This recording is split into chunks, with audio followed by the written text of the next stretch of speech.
Well, here we go. What an absolutely fantastic performance tonight at Sunderland 3, Rochdale 0. Final result, brilliant game, brilliant first half, should we say. Second half, we're just seeing out the game, but the first half was a fantastic team performance. Brilliant managerial performance from Phil Parkinson yet again, and Steve Parkin getting this team right up for this match against Rochdale. And unlike Ipswich, unlike Doncaster, where we didn't really come out the blocks, today we came out the blocks against Rochdale, and Rochdale didn't know what day it was, whether they were coming or going, whether it was night time or during the day. We had them all over the park. They were just spinning round in circles like dizzy ducks. Before we get started with the review, I want to say check out Reese's Vlogs on YouTube, a new channel, and also it's a big day for Thomas, SAFC fan, on Thursday. He's 15 years old. Have a happy birthday, Thomas. So in the first half, like I said, it was an unchanged side, and we knew the writing was on the wall really early on. Hume had lots of possession down the left-hand side, but Hume's crossing today was really poor. For me, out of all the players, Hume was the one that sort of let the side down just a touch.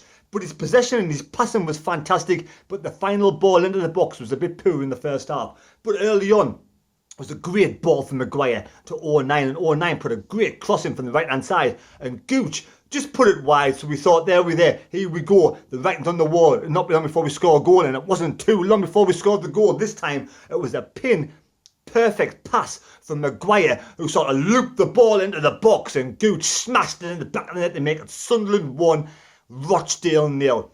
Not too long, two or 3 minutes later, another ball in from Maguire, and White went up for the header, and it came off the defender and went in the back of the net to make it 2-0 to Sunderland, and own goal.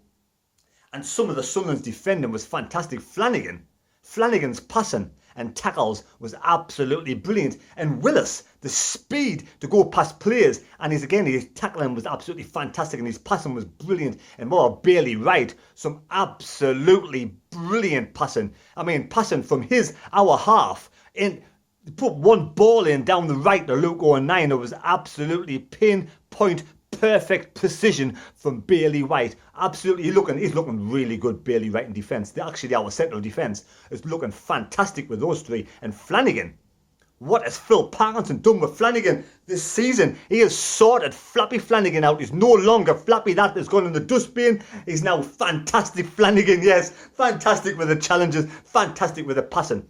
Now, the third goal was about 31 minutes. Again, there was a mixture of, it was like Maguire and 09 passing the ball around. I think Luke 09 had a shot. I'm not sure if it came off a defender or the keeper saved it. It came to Gooch, and Gooch slotted it home to make it 3-0. But I loved the way Maguire was all over the park in the first half. He's on the right-hand side normally, but he was right over the left-hand side touchline on the right-hand side, getting the ball, mixing it up. He looked back to his absolute best today, Maguire. Absolutely fantastic today from the King. It's just unfortunate. It's left a bit of a sour taste in my mouth. After 71 minutes, he was taken off. He was limping around. I think it was a thigh strain. So let's hope, touch wood, we cannot have Maguire injured. We really need some luck here. The likes of Maguire and Gooch are two players we cannot afford to be injured. They're pivotal in the last 15 matches of the season. We need these two firing on all cylinders. So, like I said, Maguire came off, Semenyo came on after 71 minutes. But in the first half, we just dominated this match, absolutely dominated this match. And it was like boys against men. Rochdale were really sort of absolutely clueless. They were giving the ball away. They were helping Sunderland wherever they could all over the park. So at half-time, it went in 3-0 to Sunderland, and it was a great team performance. I mean, I'm not even going to hardly mention the second half, because the first half, the likes of John McLaughlin's in goal. 7 out of 10, 8 out of 10. Not one shot to stop. Not one. Did he touch the ball much in the first half? Very rarely. He had the ball only when it was the back pass. 3 central defenders. You got Bailey Wright, who's come into the central defence, and you could tell he's a championship player. He looks absolutely fantastic, cool as a cucumber, you know, cool, calm and collective, and his passing, his long passes are absolutely brilliant, absolutely fantastic. And then there's got Willis, athletic, the athleticness ability on Willis, you know, he gets around the park, his speed, he looks a giant, even though he's the biggest player in the world. He just looks like a giant on that park when he's going past players, like they're standing still. When Rochdale are trying to come forward out of their own area, Willis just chases the man down and picks the ball up, puts it in his pocket, and runs back up in the opposition side. absolutely brilliant. And like I said, fantastic Flanagan. What can you say about Flanagan today? He just looked so assured on the ball. I think he gave the ball away once in the first half. That was it, just once. So, and then in the midfield, your Gooch, who was absolutely brilliant, going sort of up the left with Hume, and on the right hand side you had Maguire and you had your Luke 9, but then you got your Dobson and your Max Power in the centre. Now that was the only thing I was worried about. Are these two going to be able to last against Oxford at the weekend?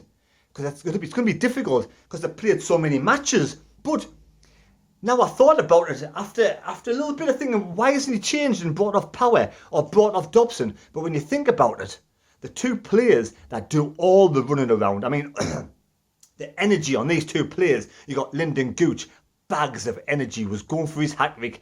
He came off after about 75, 80 minutes. So he needs more of a rest for me than Power and Dobson. So Gooch, the pivotal one, we need him fit. It's just a shame Maguire picked up a niggle. After 70 minutes, he came off. I'm hoping it's just like a little stretch or something, and it's not too bad. At least it's not his hamstring. If it was his hamstring, I'd be really worried. I'm hoping it was a knock. He might have taken a knock a few minutes earlier on. Now, Scowen didn't come on at all today, but Semenyo come on. Now, Semenyo came on and so did Watmore. And for me, Semenyo looked a lot better than Watmore. He's a big lad for a young lad. He's a big, fit, strong lad, and his passing was great when he came on. So that was really good. But like I said, Rochdale probably had one really good chance after 80 minutes. That was the only chance they had. They could have tried to lob John McLaughlin, but went over the bar. So, I mean, overall, it was an absolutely brilliant first half performance. And I'm going to give the first half performance 10 out of 10. I mean, you got Luke 09 there. Luke 09, he's on the right-hand side wing back. And there was times he was running to the left-hand side and winning the ball. That's the passion and the pride and the determination and the want, the will, the drive. That's what you're getting from Luke 09. And you're getting it from the whole team today in the first half. Now, you see a game of two halves, right? But when you're winning a game 3-0, you don't want to burn and use up all your energy in the second half when you've got a game like Oxford at the Kassam Stadium on Saturday. So you want to keep some of that energy. You don't want to pull a hamstring. It's a cold, wet, windy night, awful conditions, cold. When you get cold and it gets into your muscles after so long, you could easily pull a muscle. A hamstring could go. It's going to be awful. So you want to keep yourself fit, fresh and ready for Saturday. Oxford drew 2-2 tonight. Now, Wickham have lost against Fleetwood. Yes, Wickham's dropped points. Portsmouth got beat against Coventry. And then you have your Peterboroughs who smashed Southend 4-0. Well done, Peterborough. Great result tonight. They move into second place, 55 points. We have now 51 points.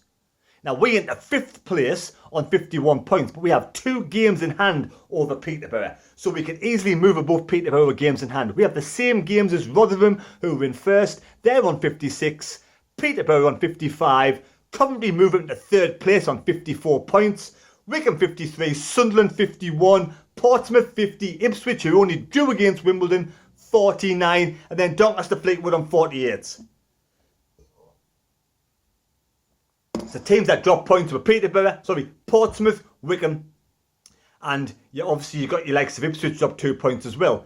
But Coventry do have a game in hand over Sunderland, and they do have 3 points ahead of Sunderland. So that's the big game coming up at the end of the month, I think it is.